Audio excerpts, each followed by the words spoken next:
What's up, everybody? Oh my goodness, it's here. It is opening day. I am so excited to be here. I'm joined by my pal, Ryan Hallam. Ryan Hallam, happy opening day. Oh my God, I feel like that Jonah Hill gift. The one's like, That's what I've been. Since I woke up this morning, we are 4 hours and so away from first pitch. Of course, it has to be the Yankees, but I guess we'll take baseball at any point this time. Just keep that rain dance away from Washington right now. I'm so excited. I can't believe it's here. Listen, I get to say, don't forget to set your lineups. Guys, don't forget to set your lineups. I've been waiting to say that since football season, right? This is just absolutely crazy. I can't believe it's been this long. If you forget to set your lineup today, you should just go through the spanking machine. Just people kicking you in the ass over and over and over. So it's so long. I ran our first fab run last Sunday, 50 weeks. It was crazy. I had it seems like it's been so long, but yes, 4 hours till first pitch. By the way, guys, we actually are live today. If you happen to have a last-minute question, you want to write it in, we'll keep our eyes over on Periscope, on YouTube, on Facebook. I'm going to try to not look too distracted because I'm not really good like Howard Bender at doing all this multitasking yet. I have a lot to learn. But we're gonna try to get to your questions if you have any. But in the meantime, Ryan, big news. Juan Soto has been diagnosed with COVID-19. So great news for the Yankees, terrible news for the Nats. I'm sure a lot of you drafted him last night, the last few days. I believe Adam Ronis drafted him in GDD a few nights ago. So super bummer. I'm sorry to hear about Juan Soto. I hope he gets well soon. Yeah, I can see the sincerity on your face there. That you're really losing sleep over Juan Soto with the coach. Yeah. I don't have any shares of Juan Soto. I hadn't done any drafts since the summer camp started, and I wasn't going to. And then yesterday, my brother was like, "Oh, we didn't do a league," so I threw one together really fast with some cool folks from Twitter. And it was in the first round. I picked 10th overall, and DeGrom was still there, and I went with Soto, and DeGrom went the very next pick, and now I'm kicking myself because now I'm short an outfielder. I mean, we can't blame you for that. So, you have to go with the best player available, and that is Juan Soto. He's a, 5-category contributor. I think maybe even, in fact, let's talk about this. Okay. I think a lot of people have him as a favorite for NL MVP. Let's talk about our very ridiculously early NL MVP picks. And did this happen to affect yours? I had a list of 3. I had 2 that I thought were favorites and one a little bit off. And yes, Juan Soto was my. We were on the table that discussion yesterday. I named Cody Ballinger, who I still think has a great shot. Juan Soto was kind of like my 1B. And then my little bit of a long shot, I went with Pete Alonso with the Mets. Oh, I like that. I like that pick. Last year, Rookie of the Year, and now coming in with MVP. It's completely possible, especially if the Mets do make a run for it. And hey, in a 60-game season, even the Mets can do that. For some reason, I kind of like the Mets this year. I know they break hearts, and I'm not a Mets fan, but I don't know. I feel like they could be sneaky. Yeah, and they definitely have a lot of talent. As we talked, we had 2 Mets fans with us yesterday, and I know losing Noah Syndergaard really hurts, and then Stroman going down to start the season, that really is going to hurt a little bit more. But yeah, they definitely have a chance. 60 games, anything can happen. They don't get the easiest schedule, having to throw the Yankees into an already tough NL East. Right. But they definitely have the offensive firepower. It's a matter of if the pitching can hold up. And of course, like last year, the bullpen, which was really cost them a shot at the playoffs last year. Yeah, they've got some nice arms in that bullpen, though. I think they could do better this season. I know I have shares of Seth Lugo. Dylan Betances is there now. So there's some promise. And their closer situation, a little dicey. But we'll see how it goes. Fluid, I believe their general manager called it the other day. Fluid, which is not what you want to hear about a closing situation. We've had Fluid brought up on a lot of live streams recently. Oh, that was also me yesterday. That was you as well. Yes, congratulations. I'm giving you the badge, the Fluid badge. Fluid badge. I've always wanted the Fluid badge. I figured you did. Okay, so your NL MVP pick is Cody Ballinger. That's my guess. Who do you like? And obviously, guys, these are just wild guesses, but it's so much fun, and we are having so much fun because, in case you didn't notice, did I mention it's opening day? It's opening day. Who's your AL MVP pick? I actually went. I think my first pick, I really think, is Francisco Lindor. I don't know if the Indians will necessarily, go to the World Series or the playoffs, but Lindor is just like you said with Soto, just a 5-category guy. I think he's really still coming into his own. He's got the speed power combination, plays a good defense at shortstop. I really like him. My little dark horse pick, I like Matt Olson, A's first baseman. Always have a little bit of a man crush on him. So I'd love to see one of those two guys take home the MVP. I love both those picks a lot. I hope you're right about Francisco Lindor because I just spent $46 on him in the GDD auction, but he's just been in fuego in spring. I love him. I just think he could be hot. I didn't like the Cleveland Indians much for anything in February, but now all of a sudden in a 60-game season, they look good to me, and I'm a little more afraid of Cleveland in the AL Central. I thought it was going to be pretty easy for the Twins, but now maybe not so much. I'm liking them. They've looked good. I like Cesar Hernandez moving to the top of the lineup. I'm sure it's too late for any of you guys to go make moves, but maybe not. If you're in a shallow league and Cesar Hernandez is still available, consider picking him up. He's going to be at the top of that lineup. He could be available in shallow leagues. He's going to get you a little bit of stolen bases, some average, and he's going to be hitting in front of Jose Ramirez and Francisco Lindor. So he's a shoo-in to score 90 runs, steal 25 bases. Yeah. And, very probably accessible, as I said, in a shallow league. Probably nobody was targeting Cesar Hernandez early if you did your draft early. So go back and check. I mean, if you did your drafts in February and March, so much has changed. Now's a great time. I'm going to check. Has anybody written in with a question? You're not used to us being live yet, but we are going to be live soon, guys.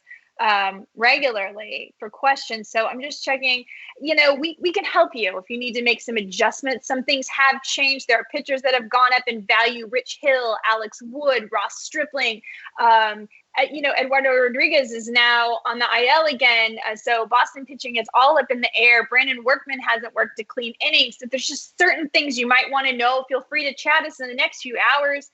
We're going to be around. Let's keep going with these picks. It's fun. Okay, for me, I'm going to I know you're going to call me a homer here, but it's just boring to pick the same people, right? My AL MVP pick is George Springer.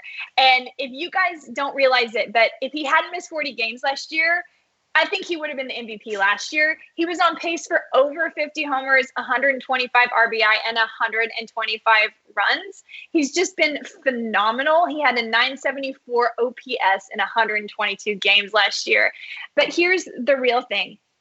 The Astros, and I don't want to talk too much about the Astros. It's obviously I'm an Astros fan, and it's been dicey. I'm not a crazy Astros fan, so don't come at me. But they have a lot to prove.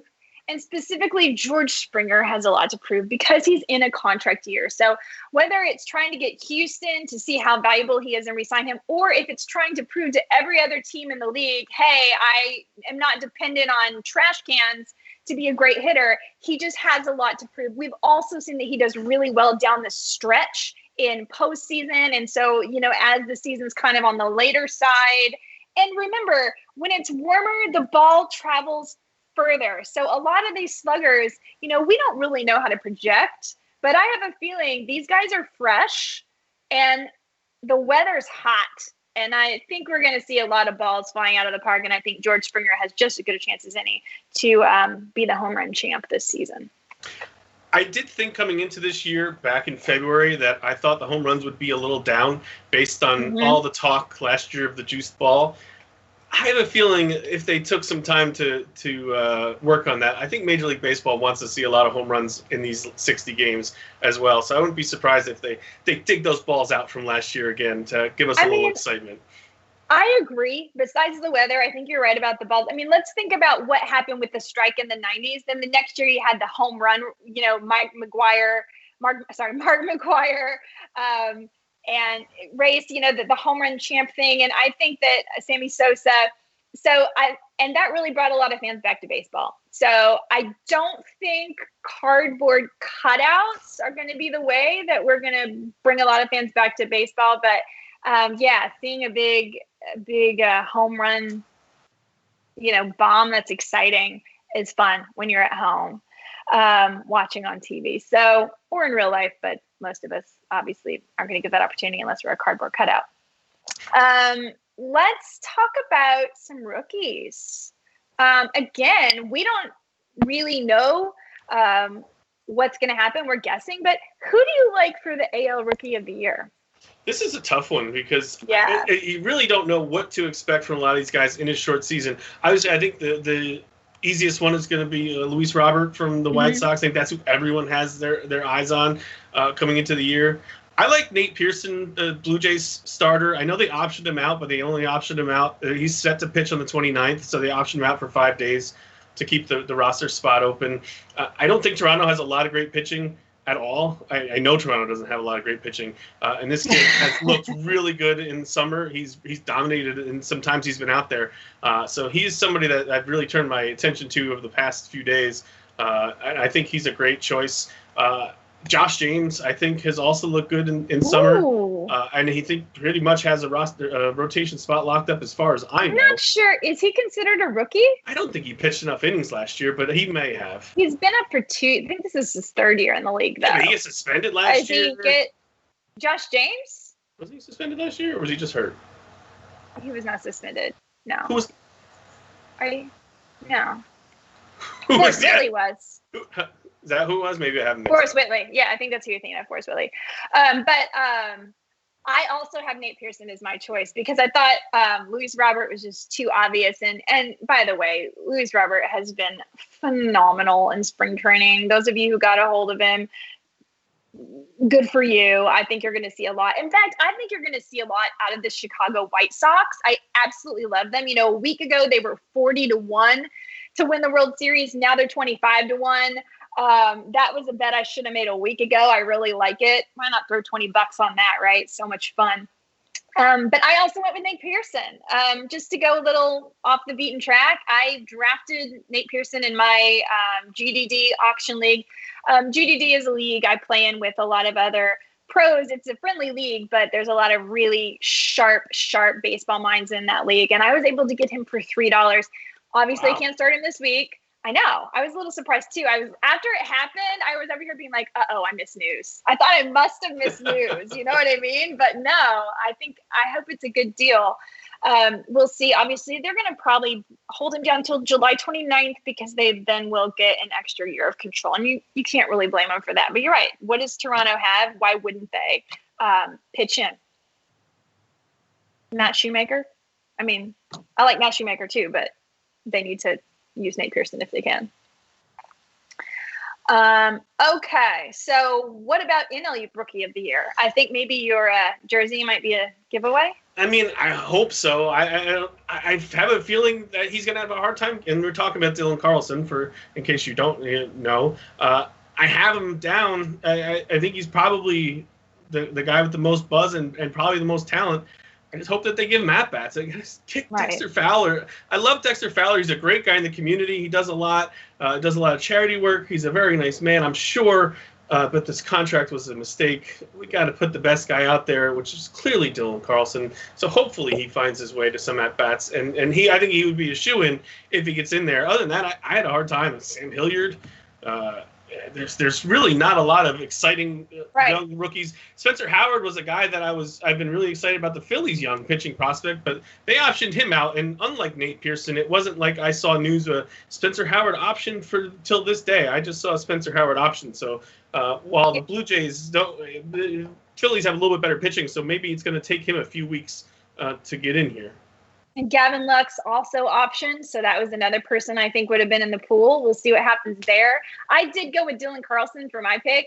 I agree about Dexter Fowler. Like, what the heck? I mean, I get it. He was part of that Cubs team that really made a difference, that really helped secure the World Series. I think he was part of the glue. You know, it's so much about team chemistry, but once he went to St. Louis, that contract, again, I think Dexter Fowler's a great guy, just like you said. But I don't think that's a good fit. And we need to stop worrying about that money and play the best player. If I was a Cards fan, that's what I would be saying. And that player is Dylan Carlson.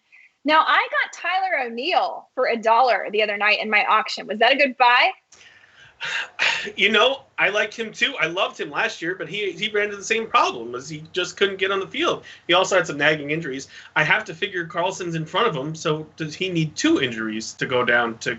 He's definitely a good shot. We have no idea what's going to happen. Look, we just found out about Juan Soto 30 seconds ago. That's right. I have no idea what's going to happen this season. I have a feeling that rosters who win championships are going to look so different than they do right now in just 2 months. So I think O'Neill is a great piece. I think he's got a lot of talent. He's going to need a couple things to break his way to get in, but if he does, I think he's got a great bat and great potential to put up good fantasy numbers. I mean, that's the best news for O'Neill is that there is going to be a DH. Remember, there is a DH in the NL, and that does change things. It changes some values. It gives some guys some opportunity. Guys that don't play defense well or guys that just have, a hot bat can be in the lineup for National League teams this year. Another thing that points to more home runs and getting some excitement back in the game, as we were talking about earlier. So, yeah, I think Dylan Carlson needs to be in there, and I hope they get the clue. I also wonder, those of you, if you have any chance to pick up Howie Kendrick with Juan Soto being out, just more value for Howie Kendrick. You can play that guy anywhere. He's a pure batting machine, average, and he really changed his swing to add power last year. It seems legit. You look at the StatCast metrics, they're off the chain. So pick up Howie Kendrick. All right. Comeback player of the year, AL. Who you got? I'm going back to Cleveland, and I'm going to Carlos Carrasco. His year was cut short last year with leukemia. He only had 12 starts, and those 12 weren't very good. It looked like he was going to be lagging coming into the year, but now with this pause, he is ready to go. And I think he's another piece that makes Cleveland formidable. I like that pick. The only thing I'm a little concerned about is the leukemia. I certainly hope he's completely healed, but I have been thinking a lot about Carlos Carrasco, and I hope that he's going to be super healthy with all this that's going on. Anthony Rizzo is another one. James Conner in the NFL. These guys, I love them. They've gone through things. They have beat it. They are strong, but I always worry a little more about them when I think about COVID-19. So you're going to do this, Carlos Carrasco. You're going to be the AL Comeback Player of the Year. We believe in you. I actually picked Justin Upton. He's going so late in drafts. He played only 63 games last year, but usually he's really durable and really powerful. And until last season, he'd been in the top 10% of the league in barrels since barrels were first recorded in 2015. So even with an injury and a career low hard hit rate of 37% last year, he was still on pace for a 30 home run season. So to me, this is someone that's primed for a breakout. And as you said, who knows, we may even have some juice balls again, and the weather's hot. And I kind of like Justin Upton for a comeback. So did you just pull out sabermetrics on us? That's so odd. I'm such a nerd. Man, I'm sorry. I only nerd out once in a while. But I did. I went. I don't know if we can still be friends. I went to Nerd Town and it was kind of fun. I enjoyed it. Did. Just a little bit. Okay, so what about your NL Comeback Player of the Year? My NL Comeback Player of the Year. I've got a couple. Man, I've got 3 here. I want to talk about all of them. Okay, my first one's going to be Yoenis Cespedes for the Mets. Yeah. We talked about that DL spot. He said hitting Major League pitching is like riding a bike. He just would never forget how to do it. So he's going to get his opportunity. Right off the cliff, through a pothole. If you're Yoenis Cespedes, wear a helmet if you're riding a bike. He is also on a contract year, and we know Yo is very into his money. So I would not be surprised if he has a big year. My second one's going to be Didi Gregorius, coming back from Tommy John surgery. Goes to the Phillies, goes from one tiny ballpark to another tiny ballpark. I like him there. And my dark horse is going to be Jesus Aguilar. I love it. Hit 35 homers in 2018. Hit 12 with 50 RBIs last year in limited time. Got shipped off to Tampa. Now he ends up in Miami, where you got to figure he's going to see a lot of fastballs. There's not a lot in that lineup. Pitchers might as well just serve one up to him. I think he's got a shot to have a real nice comeback. If your league has a corner infielder, or a utility spot, I love Jesus Aguilar there. So Cespedes, Gregorius, and dark horse Aguilar. I absolutely love the Jesus Aguilar pick. I was trying to get him in the snake on Tuesday, and unfortunately, Alex Cushing took him a couple picks before I could. He's going to have a regular job again. Why not? It's humid. It's hot. He's a big boy. Great.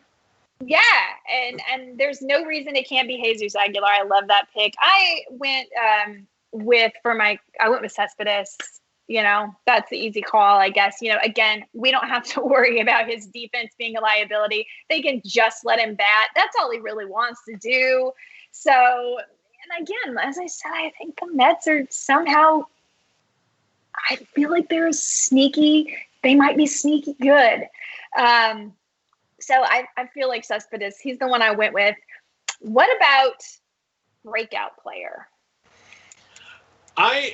There's a few here again I like. I'm going to start with Trent Grisham from the Padres. And I am saying this because I traded for him last night with Jake Seeley in the Labor League. So if I'm putting out the good mojo, maybe that will work. He's hit 26 homers and 12 steals last year in the minors. Did okay for Milwaukee. He got traded to the Padres, has an everyday job. So a little speed power combination that maybe not everyone is all that familiar with. Look up Trent Grisham. Yeah, you guys look up Trent Grisham. I wrote him up as well in the draft guide. He's somebody that people just don't know about. He's just not on the radar. And I think also the Padres are going to be, they're a young, competitive team. So I think Trent Grisham is a great choice. I went for, and you can call me a homer again if you want, but this is the correct answer, Lance McCullers. I had him for comeback. I just didn't bring him up. Okay, yeah. So, yeah, breakout or comeback is a little dicey. Probably qualifies for both. Obviously, he had the Tommy John surgery, so he didn't play last year. But he has been healed for a while. He has been absolutely filthy in spring training. He's got a beautiful curveball, a great pitch mix. He gets swinging strikes, and we're talking like over 9 K per 9, which is a great ratio. And he's in that Astros lineup, which, as much as we may not like the Astros, I get it. There's still the number, I would say the Vegas odds, I have the Vegas odds, they're 7-1 for the World Series right behind the Yanks and the Dodgers. So there's still going to be a good team. I think most experts have them winning the division, if not at least the wild card. So they're going to be competitive. And I think Lance McCullers is going to be a really, really, really important part of that. So I was able to get him in only one league this year. I wish I had more shares of him. Yeah, I did most of my drafting in February, so I did not really have a lot of them, as I figured he was going to miss some of the year coming in. But if I was drafted, and actually the one draft I think I did yesterday, I did take him, because now, I feel much more comfortable with him. Like I said, I had him for comeback as well, so I think he's going to be a real nice pitcher this year. Yeah, I think so too. What about Cy Youngs? Cy Young, yesterday I talked about Jack Flaherty for the National League, which I definitely still like. A little bit of dark horse, Trevor Bauer. Something with I think the Reds are going to be good. I think he's got a chance to be good. He's got some good strikeouts. It's not a great park, but I think the Reds have a chance to win the division, and I think he could be a decent part of it. I know you don't like him, but I don't like Trevor Bauer. He's a pretty decent pitcher, and I promise you I didn't just pick it because I know you didn't like him. He's a pretty decent pitcher unless he decides to throw a fit and chunk a ball over the back wall. He was not having a good day that day. He's not having a good day most days, as far as I'm concerned. Sorry. I promise I really didn't pick him because I know you didn't like him. I do think no Bauer he has a chance. You really think he's that good? All right. It's a dark. I pick Flaherty. If I'm going a little dark horse, then yeah. I think he's got a shot. All right. Fine. I'll let it stand. Pick who you want. You can sit over there with your Juan Soto and your Trevor Bauer all you want. Yeah. They're talented. I get it. I'm going with the chalk here. It's going to be Garrett Cole. And again, I think he just has so much to prove, so much to pitch for. I am still not a fan of taking him super early just because of the way I'm building my lineups. In a shortened season, and I guess we're about to find out if all that theory is going to work or not. Here we go, starting today. But he's been good. I know some Yankees fans have freaked out, like he gave up 2 home runs back-to-back in the 4th last week. But, that's all Garrett Cole does, He strikes people out or he gives up the home run. And, a few solo home runs isn't going to hurt you. This guy is absolutely fierce, and he has a lot to prove as well. And, of course, he's going to have no trouble getting run support. So I think he's going to be feeling safe to go at guys. Another interesting thing about Garrett Cole is if you watch Garrett Cole pitch, as he gets tired, as he goes longer into games, he puts more heat on the ball. He starts clocking at triple digits. It's absolutely incredible. So I think Garrett Cole could be up for the AL Cy Young last year. I mean, he probably almost should have won it last year. It was between he and JB, and they were both fierce. I think he should have won it. I was a little bit surprised. What about the National League? National League, I'm just going to go with Walker Buehler, but I don't feel incredibly strong about anybody in the NL. But I'm going with Buehler. He looked great last year. We'll see. Obviously, if the Dodgers get far into postseason or the World Series, I think that's going to give him a little bit of bump over someone like Jack Flaherty, who may or may not. All right, and the AL, I talked about Mike Clevenger yesterday, and I think Paxton, as much as I hate the Yankees, I think Paxton is a dark horse for the American League. Can't stay healthy, but this is 12 starts. Obviously, he's going to get a lot of run support. He doesn't have to stay healthy very long, and he's a 200 strikeout guy a couple of years ago. Right. So that's my dark horse AL Cy Young. So, which bet are you taking as far as odds? Like, who would you take to win the World Series if you wanted to make some money, but you think it could happen? Like for me, I think it's the White Sox. I'll take 25-1. I think that's a pretty good bet. But I'm not going to take someone like, the Giants. No, I think the White Sox and the Reds are probably the two teams that you can actually make some money with. I don't know that I trust the Mets pitching enough to say the Mets, and I don't know that a lot of the favorites like the Yankees and Astros and Dodgers are enough to actually make it. You won't make any money. Return. So yeah. I think the two Centrals, I think the Reds and the White Sox are kind of the two that I have my eye on as not dark horses, but a little farther off the radar than just the chalky favorites. I know what you mean. As far as this weekend, if you guys are playing some DFS, you're going to dip your toe back into the water. FanDuel put $10 in everybody's account a couple days ago, so it's free to play. And I think there's some no-risk games as well for the Friday night slate. I believe there's a free $3 entry into one. I know Monkey Knife Fight has some cool props over there, which is so much fun and so easy. You guys check out Monkey Knife Fight. They're awesome. But who are you liking? Like, do you have any advice, like just general, like stacks, fades, anything from this weekend, Ryan? There's a number of intriguing matchups, and I don't think I'm, reinventing the wheel here, but like the Rangers are playing the Rockies this weekend. That's going to be a lot of offense. It's in Texas, not Colorado. But stop me when I say a good pitching matchup. Marquez versus Lance Lynn, John Gray against Mike Minor, and Kyle Freeland against Corey Kluber. Kluber's had some success. Lynn was pretty decent last year. But we're not exactly talking about the heavyweight pitching matchup here. It's in Texas. It's hot as hell. And that both teams have good hitting lineups. I think Rangers and Rockies hitters are certainly people to look at this weekend. Reds pitchers, they're playing Detroit. Sonny Gray, Luis Castillo, Trevor Bauer. They all appear to be, if you can't pitch well against Detroit, it's going to have a hard time doing much. And Indians are playing the Royals. So you got all the Indians hitters and pitchers. So you got Bieber, Clevenger, and Carrasco pitching this weekend.